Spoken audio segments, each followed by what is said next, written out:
ప్రస్తుతం రాష్ట్రంలో నెలకొని ఉన్న పరిస్థితులు, పరిణామాల మీద, ప్రభుత్వ పనితీరు, కొందరు కీలక స్థానంలో ఉన్న వ్యక్తుల వ్యవహార శైలి, ఇదంతా కూడా ప్రజల్లో మన మీద చీదరింపుకు కారణమవుతూ ఉన్నా కూడా కనీస కఠిన నిర్ణయాలు మన నాయకత్వం తీసుకోలేకపోతుంది అని ప్రస్తుతం కూటమి ప్రభుత్వంలోనే కీలకంగా ఉన్న కొందరు నేతలు, అంటే కీలకం అనే కంటే కూడా ఇప్పుడు కీలకం ఎవరు లేండి, అందరి కోరలు పీకేసి ఉన్నారంటే ఉన్నారు. బట్ సుదీర్ఘ రాజకీయ అనుభవం ఉన్నటువంటి కొందరు సీనియర్ నేతలు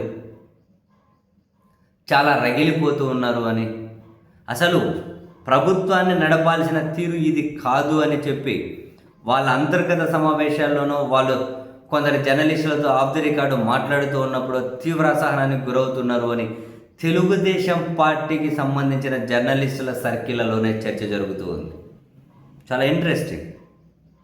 మరీ ముఖ్యంగా టీటీడీ చైర్మన్గా ఉన్న వ్యక్తికి సంబంధించి ఈ వీడియో, ఈ వ్యవహారం అంతా బయటపడిన తర్వాత కనీసం నైతికత అనేది ఒకటి ఉండాలి కదా, కనీసం నైతికత ప్రభుత్వం ఫాలో అవ్వాలి కదా. ఇంత షాకింగ్ విషయాలుగానే బయటపడిన తర్వాత దాన్ని ఆ వ్యక్తి ఎదురుదాడి చేసుకుంటూ దాన్ని సమర్థించుకోవడం ఏంటి, ప్రభుత్వం మాకేం సంబంధం లేదు అని చెప్పి ఏదో ప్రేక్షక పాత్ర వహించడం ఏంటి, జనాల్లో పలుచనవ్వడం లేదా? కనీసం మనం ఇంతకుముందు ఎంత తీవ్రమైనటువంటి విమర్శలు చేశాం, గోరంతను కొండంతలుగా చూపించిన మనమే ఇప్పుడు కొండంత జరిగిన గోరంత స్పందన కూడా లేకపోవడం ఏంటి?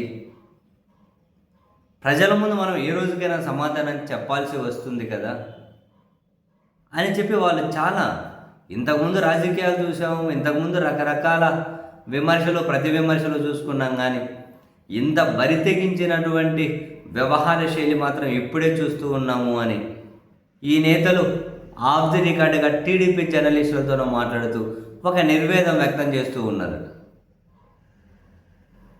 ఏ విషయంలోనే కనుక స్పందన అన్నీ ప్రభుత్వ వైఫల్యాలుగానే కనిపిస్తూ ఉన్నాయి. వరుసపెట్టి పేలుళ్ళు జరగడం ఏంటి, బ్లాస్టింగ్స్ ఏంటి, జనాలు చనిపోతూనే ఉండడం ఏంటి, కనీసం మనం అటువంటి వాటి మీద ఒక ఆడిటింగ్ కూడా నిర్వహించలేకపోవడం ఏంటి ప్రభుత్వం? కల్తీ పాలు చనిపోతూ ఉన్నా కూడా ప్రభుత్వం నుంచి సీరియస్గా స్పందన కనిపించడం లేదు. అది అన్నీ ఆటకెక్కించేసాయి.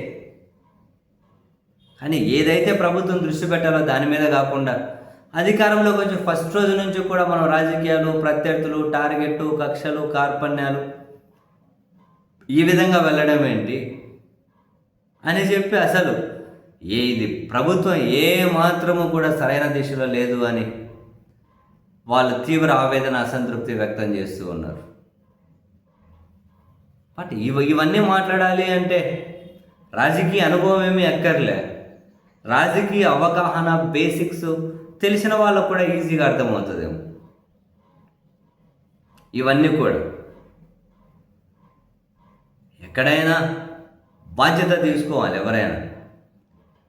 టీటీడీ చైర్మన్ స్థానంలో ఉన్నటువంటి వ్యక్తి, సరే ఈ వీడియోల ఎపిసోడ్ ఒక సెకండ్ పక్కన పెట్టండి, ఇంత పెద్ద చర్చ జరుగుతుంది వీడియోల మీద, అయినా కూడా వీడియోల ఎపిసోడ్ కాసేపు పక్కన పెట్టండి.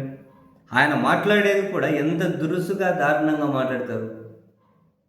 టీటీడీ చైర్మన్గా ఉన్న వ్యక్తికి రాజకీయపరమైనటువంటి విమర్శలు, రాజకీయపరమైనటువంటి కమెంట్స్ అంత దారుణంగా చేయాల్సిన అవసరం ఏముంటుంది? ఆయన బేసిక్గా రాజకీయ నాయకుడు కాదు కదా.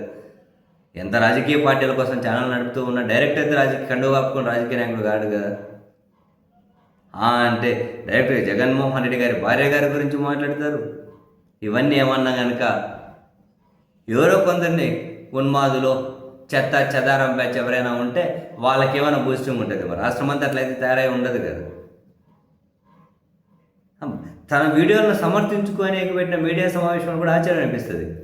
భూమన కరుణాకర్ రెడ్డి గారిని వాడు వీడు అని చెప్పి అనుకుంటూ రాజకీయం నువ్వు చేసుకో, నా జోలికి ఎందుకు వస్తావు అని అంటూనే, నేనేం రాజకీయ నాయకుడిని కాదు, నేను మీడియా నడుపుకుంటున్నా, వ్యాపారవేత్తను, రాజకీయాలతో నాకేం సంబంధం, నువ్వు నా జోలికి ఎందుకు వస్తావు అంటూనే నువ్వు దొంగని తెలుసు, జగన్ ఇంకా పెద్ద దొంగని తెలుసు. చూడండి, అదే మీడియా సమావేశంలోనే, అదే ఫ్లోలోనే అంత కీలక స్థానాల్లో ఉన్న వ్యక్తి ఇలా చేయడం ఏంటి అని చెప్పి కూడా అందరూ ఏ పార్టీలో ఉన్నా కూడా బరి తెగించైతే ఎవరు అందరూ అన్ని పార్టీలు అందరూ అలాగే ఉండరు. బట్ కూటమి పార్టీలో చాలామంది నేతలు అయితే మదన పడుతూ ఉన్నారు. బహుశా అసంతృప్తమైన బ్లాస్ట్ అయ్యే సమయం వస్తే కొందరి నుంచి తీవ్ర స్థాయిలో బ్లాస్ట్ అవుతుందేమో అని అయితే బలమైన సంకేతాలు అయితే కొడుతూ ఉన్నాయి.